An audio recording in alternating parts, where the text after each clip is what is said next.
Samajwadi party के हमारे ये सभी विधानसभा अध्यक्ष हैं जो बैठे हैं, उनका कार्यक्रम चल रहा है और सभी लोगों अपनी राय और सुझाव देकर के जाएंगे। साथ ही साथ कई बिंदुओं पर चर्चा की है, जिसमें सबसे महत्वपूर्ण चर्चा यह है कि वोटर लिस्ट में कैसे सुधारना है। अगर सरकार और बीजेपी मिलकर के किसी का वोट काट देंगे तो उसके लिए हमें कितना सावधान रहना पड़ेगा।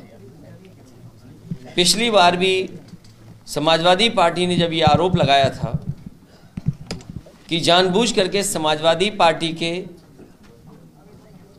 जो वोटर हैं उनका वोट डिलीट कर दिया गया, कई जगह डिलीट कर दिया गया, कई जगह दूसरे बूथ पे लगा दिया गया, जिसकी वजह से बहुत सारे वोट समाजवादी पार्टी के समर्थक लोग नहीं डाल पाए और पुलिस प्रशासन अपने तरीके से काम करता रहा और दबाव बनाता रहा। इसलिए अब वोटर लिस्ट जो 22 जनवरी को प्रकाशित होने जा रही है, उसमें जो हमारा वोट कट गया है या जो बढ़ने से छूट गया है, उसकी तैयारी विधानसभा स्तर पे भी और पार्टी के सभी पदाधिकारी और जो चुनाव लड़े हैं वो अपनी महत्वपूर्ण भूमिका निभाएंगे, जिससे कोई भी वोट छूट न जाए और वोट डालने के दिन किस तरीके से इंतज़ाम किया जाए जैसे से समाजवादी पार्टी का पूरा वोट पड़ जाए, ये चर्चा हुई है।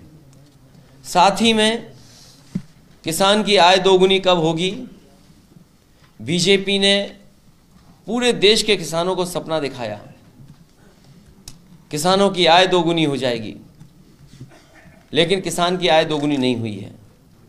बड़े पैमाने पर बेरोजगारी बढ़ी है।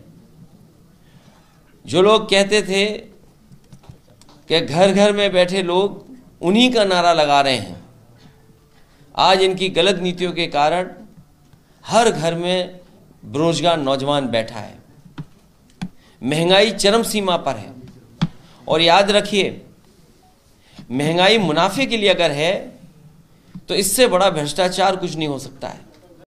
आज बिजली महंगी है, हमारे किसानों को अपना खेत बचाना पड़ रहा है तार लगा करके, स्वास्थ्य सेवाएं ठप हो गई हैं, अस्पतालों में इलाज नहीं है। इस सरकार ने एक भी जिला अस्पताल ऐसा नहीं बनाया जिसमें गरीब का इलाज हो पाए। बड़े बड़े मेडिकल कॉलेज बनाने की बात तो कही, समाजवादी सरकार में जिन मेडिकल कॉलेजों को बनाया गया था वो भी आज मेडिकल कॉलेज नहीं चलाए जा रहे हैं। उसमें न डॉक्टर हैं, न दवाई है, न इंतज़ाम है, न इलाज है। बिजली महंगी हो गई है, जो कारखाने लगे थे बिजली के वो भी सरकार अभी तक पूरी तरीके से नहीं चला पाई है। और इतनी लूट कभी किसी ने नहीं देखी होगी जितनी बड़े पैमाने पे लूट भारतीय जनता पार्टी की सरकार में हो रही है।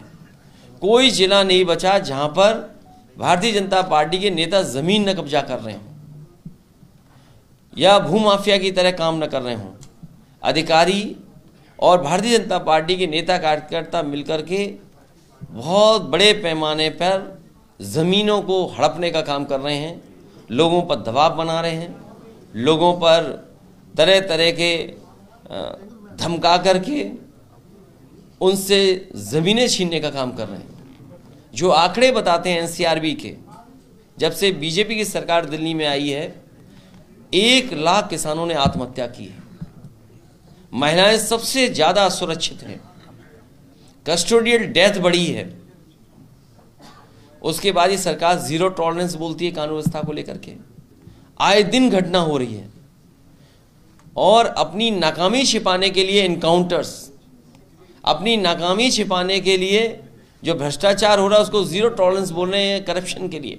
$1 ट्रिलियन इकोनॉमी का सपना उत्तर प्रदेश देख रहा है और $5 ट्रिलियन की इकोनॉमी से ज़्यादा देश की इकोनॉमी होने जा रही है।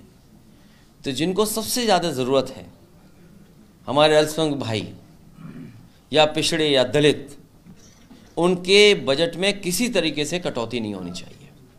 पीडीए के बजट में कटौती नहीं होनी चाहिए। पीडीए को जितनी मदद हो सके मदद करनी चाहिए, बजट के माध्यम से, शिक्षा के क्षेत्र में, रोजगार के क्षेत्र में, क्योंकि भारतीय जनता पार्टी के पास पीडीए को लेकर के और पीडीए के आंकड़ों को लेकर के उनके पास कोई भी जवाब नहीं है। अगर पीडीए ढूंढने निकलोगे आप, उनके बजट का ढूंढने निकलोगे, तो आप पाओगे कि उनके साथ बहुत बड़ा भेदभाव हो रहा है। इस भेदभाव को मिटाने के लिए समाजवादी पार्टी काम लगातार करती रहेगी। भाजपा के राष्ट्रीय अध्यक्ष जेपी नड्डा ने कहा कि हमारे स्ट्राइक रेट काम पूरा करने सबसे ज्यादा है, अभी तक जितने वादे किए सब पूरा कर दिए। मेरे जागरूक पत्रकार, मेरे समझदार पत्रकार, मेरे सबसे इंटेलिजेंट पत्रकार और मेरा सबसे ईमानदार पत्रकार प्रदेश के राष्ट्रीय अध्यक्ष भारतीय जनता पार्टी के, जब वो स्वास्थ्य मंत्री थे, उन्होंने और समाजवादी सरकार ने उस समय मिलकर के पहला मेडिकल कॉलेज शुरू किया था शाहजहांपुर का। क्या शाहजहांपुर का मेडिकल कॉलेज चलने लगा है? जितने उसमें असिस्टेंट प्रोफेसर होने चाहिए, जितने प्रोफेसर्स होने चाहिए, जितने टेक्निकल स्टाफ होना चाहिए, क्या पूरा हो गया? आज उत्तर प्रदेश में गांव में जाइए, बड़े पैमाने पे लोग कैंसर से बीमार हैं। इसी राजधानी में रिसर्च इंस्टीट्यूट बनी थी कैंसर की, क्या वो कैंसर इंस्टीट्यूट चालू हो गई? इसलिए मेरे समझदार पत्रकार जाकर के कैंसर इंस्टीट्यूट में अपना कैमरा लगाइए, वहाँ पर जो डायरेक्टर अगर अपॉइंट हो गए हों तो उनसे पूछिए, जानकारी हासिल करिए।